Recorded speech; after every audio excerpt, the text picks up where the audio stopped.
అందరికీ నమస్కారం. మన ఆరోగ్యం బాగున్నా బాగోకపోయినా వాళ్ళ పగ ముఖ్యం కాబట్టి వాళ్ళ అందులో భాగంగా అదే దినచర్యలా కొనసాగిస్తామన్నారు. నేను ఒకటే చెప్పదలుచుకున్నా, పైన దేవుడు ఉన్నాడు, అన్నీ ఆయన చూస్తూ ఉన్నాడు.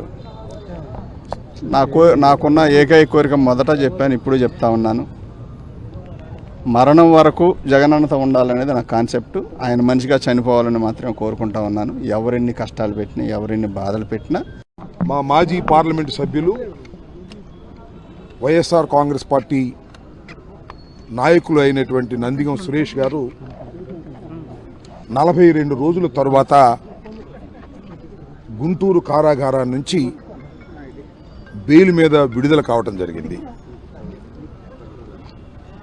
ఇంతకు ముందు కూడా సుమారుగా 145 రోజుల పాటు ఇంతకు ముందు కూడా ఇదే కారాగారంలో ఉండటం జరిగింది. తెలుగుదేశం పార్టీ అధికారంలోకి వచ్చిన తర్వాత తెలుగుదేశం పార్టీ ఇప్పటికీ పరిపాలన చేసి 12 మాసాలు అయితే సుమారుగా సగకాలం మా నందిగం సురేష్ గారు జైల్లోనే గడపవలసినటువంటి పరిస్థితి ఏర్పడింది. నిజంగా తప్పు చేసి జైల్లో గడపాల్సిన పరిస్థితి వస్తే పెద్దగా బాధపడవలసిన అవసరం లేదు. కానీ కేవలం రాజకీయ కక్షతో, ఫాల్స్ కేసెస్తో మరి నందిగం సురేష్ గారి మీద కక్ష గట్టి జైల్లో పెట్టేటటువంటి కార్యక్రమం చంద్రబాబు నాయుడు గారు, లోకేష్ గారు చేస్తున్నారనేది మా అభియోగం. చంద్రబాబు నాయుడు గారి సుపరిపాలనకు తొలి అడుగంట. ఈ తొలి అడుగులో 2 సార్లు జైలుకి వెళ్ళాడు మా సురేష్ గారు. ఈ తొలి అడుగులో ఇక్కడికి సుమారుగా 15 సార్లు వచ్చాను నేను ఎవరినైనా రిసీవ్ చేసుకోవడానికి. అందరూ ఎవరు? వైఎస్ఆర్ కాంగ్రెస్ పార్టీకి చెందినటువంటి నాయకులు. ఫాల్స్ కేసెస్ పెట్టి కారాగారంలో బంధించి భయపెట్టాలనేటువంటి ప్రయత్నం చంద్రబాబు నాయుడు గారి సుపరిపాలనలో జరుగుతున్నది. ఎప్పుడు లేదు ఇది. నేను 89లో రాజకీయాల్లోకి వచ్చా.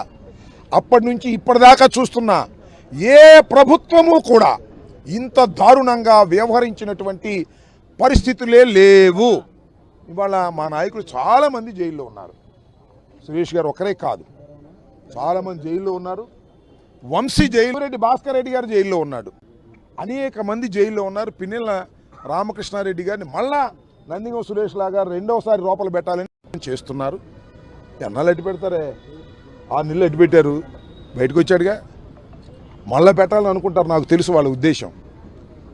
ఎన్నాళ్ళు పెట్టినా ఒకటి మాత్రం గుర్తుంచుకోమని ఈ తెలుగుదేశం ప్రభుత్వాన్ని, కూటమి ప్రభుత్వాన్ని, లోకేష్ని, చంద్రబాబు నాయుడు గారికి సవినయంగా చెప్పదలుచుకున్నా.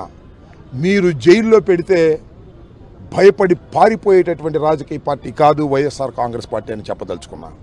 మీరు ఎంతగా జైల్లో పెడితే, ఎంతగా కేసులు పెడితే, ఎంతగా నిర్బంధిస్తే అంతగా గట్టిగా ఫైట్ చేయడానికి మేము ట్రైనింగ్ అవుతున్నాం, సిద్ధపడుతున్నాం. ఇప్పటికైనా బుద్ధి తెచ్చుకొని పోలీసుల్ని ప్రయోగించి మమ్మల్ని అణచాలనేటువంటి ప్రయత్నాన్ని విరమించుకుంటే మంచిది. విరమించుకోకపోతే అది మీ కర్మ అని కూడా మనవి చేస్తున్నా. ఒకటే చెప్పదలుచుకున్నా, చంద్రబాబు నాయుడు గారి సుపరిపాలనకు మొదటి అడుగులో మమ్మల్ని అందరినీ తొక్కేయాలనుకుంటున్నారు. మీ అడుగు మేము తీసవతల పారేస్తాం తప్ప మమ్మల్ని మీరు తొక్కలేరని కూడా ఈ సందర్భంగా చెప్పదలుచుకున్నాం.